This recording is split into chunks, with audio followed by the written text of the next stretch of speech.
안녕하십니까 KTV 시청자 여러분. 다음 주에는 추석과 함께 우리 민족의 최대 명절인 설날이 있습니다. 새해 복 많이 받으십시오. 올해는 양의 해입니다. 특히 푸른 양, 즉 청양의 해입니다.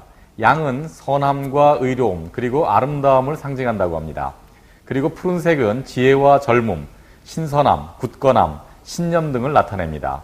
아무쪼록 올 한 해 좋은 기운이 가득하시고 계획하신 대로 결과물들을 얻으실 수 있기를 기원하겠습니다. 주간 경제동향 시작하겠습니다. 우선 대외 상황을 간단히 정리해드리겠습니다.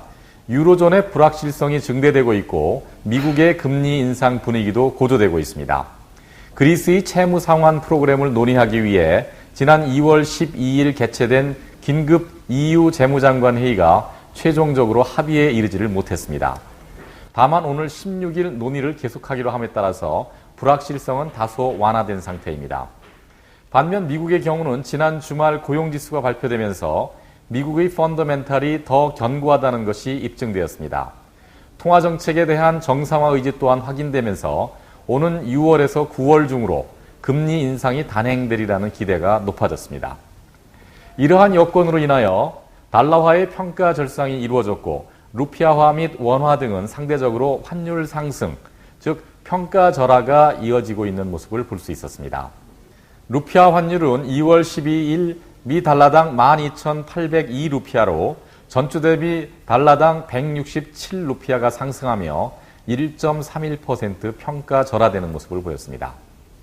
원화도 루피아와 궤를 같이 하는 모습입니다.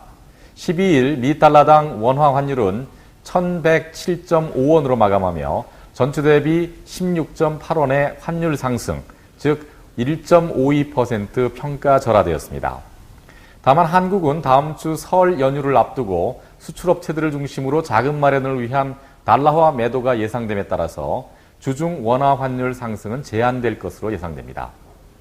100루피아당 원화는 전주 대비 0.03원 상승한 8.73원으로 마감했습니다.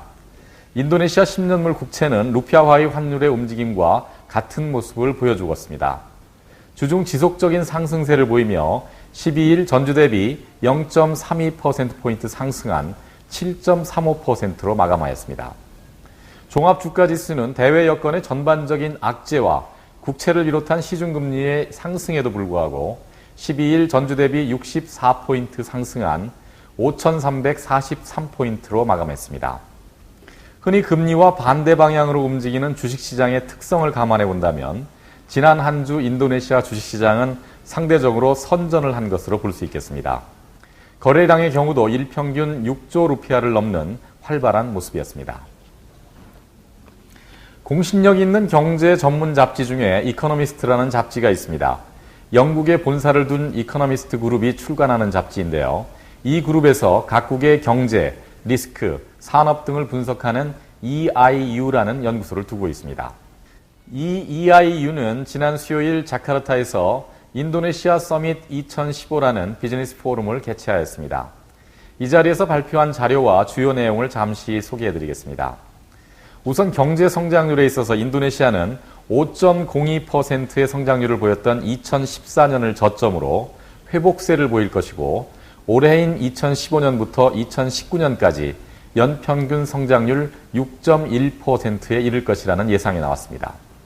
특히 EIU는 현 조코위 정부의 구조개혁 정책이 이런 성장에 큰 밑거름이 되고 있다고 밝혔습니다. 인도네시아가 제조업, 특히 수출 부문을 촉진함으로써 글로벌 서플라이 체인, 즉 글로벌 가치 사슬에서 더욱 중요한 역할을 담당하게 될 것이라는 것입니다. 이 자리에 참석한 IMF의 인도네시아 대표 베네딕 빙햄은 인도네시아는 무역 정책을 정비할 필요가 있습니다. 내수 중심에서 글로벌 시장에 초점을 둔 정책을 시행해야 합니다. 2015년은 이런 장기 계획에 초석을 다지면서 안심하고 더욱 많은 투자가 이루어질 수 있는 우호적인 분위기를 유지해 나가야 합니다. 그리고 이를 통해 더 많은 일자리가 만들어져야 합니다. 라고 말했습니다. 세계은행, 즉 월드뱅크의 로드리고 샤베스 인도네시아 담당 국장은 출범 3개월째를 맡고 있는 현 정부에 높은 점수를 주고 싶습니다. 연료보조금에서 확보한 재원을 더 유용하게 사용할 수 있는 기회를 얻었습니다. 하지만 글로벌 유동성 문제가 걸림돌이 되고 있습니다. 유동성에 유의하면서 성장 우선 정책을 끌고 가야 합니다. 라고 말했습니다. 반면 이들 전망보다 하루 앞서 발표된 인도네시아 상공회의소 까딘의 전망에 따르면 올해 성장률은 5.8%로 예상된다고 합니다. 정부가 예산안 책정 시 예상했던 5.7%보다도 높은 것인데요. 이를 원활히 달성하기 위한 몇 가지 우선 과제도 정부에 제시했다고 합니다. 즉 중복 규제, 조세제도 및 토지 수용 개선 등이 투자 촉진에 가장 큰 걸림돌이 되고 있으므로 이에 대한 개선이 필요하다는 것이었습니다. 조코이 대통령은 7%의 성장 목표를 달성하겠다고 포부를 계속 밝히고 있습니다. 만만치는 않아 보이지만 지금과 같이 인도네시아 국민과 투자자들의 기대에 부응하는 모습을 계속 이어갈 수 있기를 기대해 보겠습니다. 앞서 소개해드린 긍정적인 전망과는 달리 올해 인도네시아 루피아가 1998년 아시안 통화위기 이후 평가 절하폭이 가장 클 것이라는 전망이 나왔습니다. 영국에 본사를 둔 금융회사 버클레이즈는 지난 목요일 발표한 자료에서 올해 미국의 경기 회복으로 인해 동남아 국가로의 자금 유입이 감소할 수 있고 이 경우 인도네시아 루피아화 환율은 미 달러당 13,250루피아까지 치솟을 수 있다는 전망을 내놓았습니다. 이는 1998년 아시안 통화위기 이후 가장 평가절하된 환율입니다. 루피아화는 2월 12일 현재 미 달러당 12,800루피아를 넘어서며 올해 들어 3%의 평가절하를 보이고 있습니다. 버클레이즈는 이에 더해 향후 수개월 동안 추가적인 평가절하가 가능하다는 입장입니다. 인도네시아가 현재의 경상수지 적자를 견뎌내는 데에는 외국인 자금 유입이 한 몫을 담당하고 있습니다. 싱가포르계 은행인 DBS는 그 규모를 경상수지 적자의 절반 정도라고 추산하고 있습니다. 유숲 갈라 부통령은 미 달러화 대비 환율이 현 수준을 유지할 것이라고 보고 루피아화 평가절하에 대하여 크게 개의치 않는다고 밝혔습니다. 오히려 국내 생산품이 해외 시장에서의 가격 경쟁력을 높이고 수익 규모를 축소하는 데 도움이 될 것으로 보고 있다는 것입니다. 바크레이즈는 루피아화의 평가절하가 지속될 경우 인도네시아 중앙은행은 통화 정책을 좀 더 긴축적으로 운용할 수밖에 없으리라고 예상하고 있습니다. 즉 기준금리를 현재보다 0.25%포인트 높여서 8%로 인상할 것이라는 것입니다. 이 정도면 한머니의 유출을 어느 정도 막아낼 수 있을 것이라고 보고 있는 듯합니다. 해외은행은 추가적인 환율 상승을 예상하고 있고 정부 인사는 크게 우려하지 않는 상반된 모습을 보이고 있습니다. 어쨌든 우려가 현실이 되더라도 비를 피할 수 있을 만한 우산을 미리 준비해야 하지 않을까 생각해 봅니다. 요즘 체감 경기는 어떻게 느끼시는지요? 인도네시아 중앙은행이 발표하는 자료 중에 소매 부분 판매고를 조사한 것이 있습니다. 지난 1월 이 판매고가 13%의 성장률을 보였다고 합니다. 이는 전월, 즉 2014년 12월에 4.6% 대비 크게 상승한 수치로 11월 단행되었던 유류보조금 축소가 1월에 들어서면서 국제유가 하락으로 인해 큰 영향을 미치지 못했던 것이 가장 큰 요인이 되고 있습니다. 중앙은행은 주요 10개 도시에서 영업 중인 650개 소매 사업자를 대상으로 해당 조사를 실시하고 있습니다.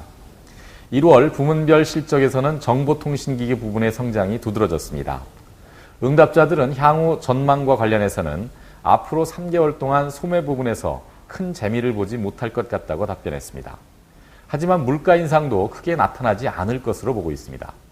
다만 6월에 접어들면 라마단 경기에 따른 소비 증가가 나타날 것을 기대하고 있습니다. 이번 조사에 앞서 세계적인 시장 조사 업체인 닐슨이 발표한 자료에 따르면 지난해 4분기를 기준으로 인도네시아 소비자들의 향후 경기 전망은 인도에 이어 두 번째로 낙관적인 것으로 조사되었습니다.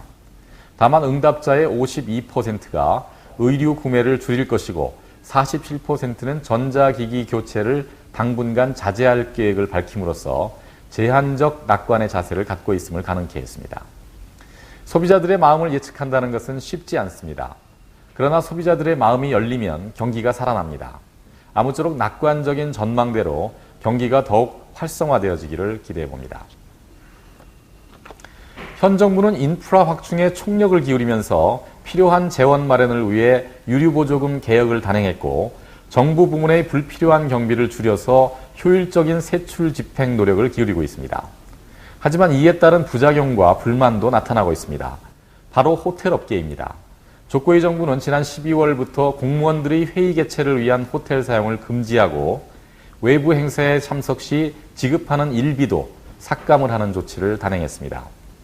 2015년 예산을 보면 정부의 이러한 조치로 절감할 수 있는 예산 규모가 24조 루피아, 미 달러화 기준으로 19억 불에 이른다고 합니다.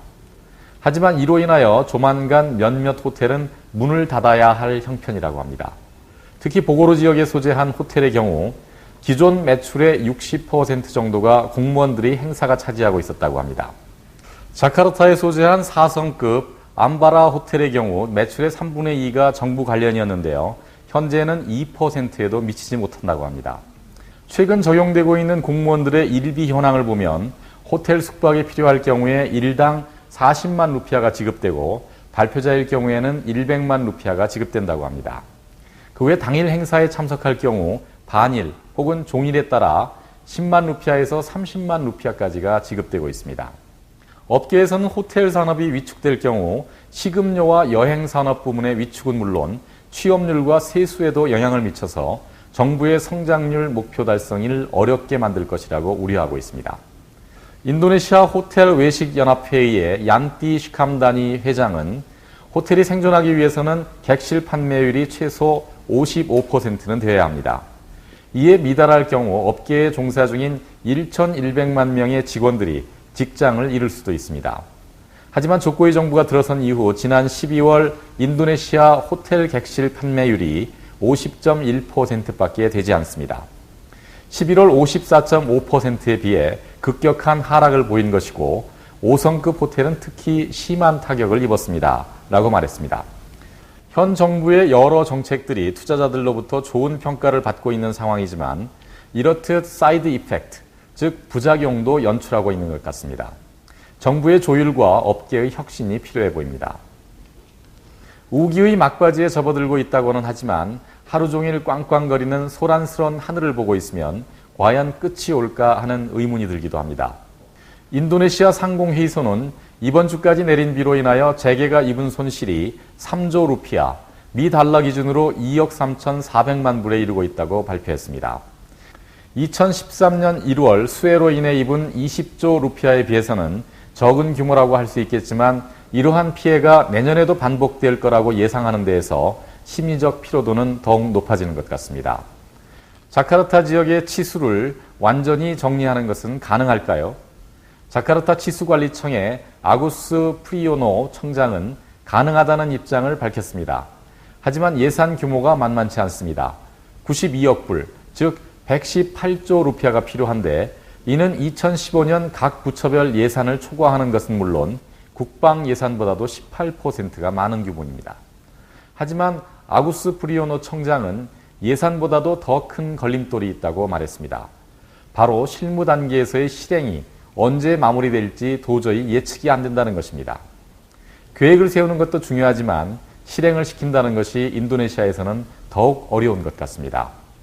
올해를 위해 세워놓으신 많은 계획들이 모쪼록 실행으로 잘 마무리되어질 수 있기를 기원합니다. 지금까지 시청해주신 여러분 감사합니다.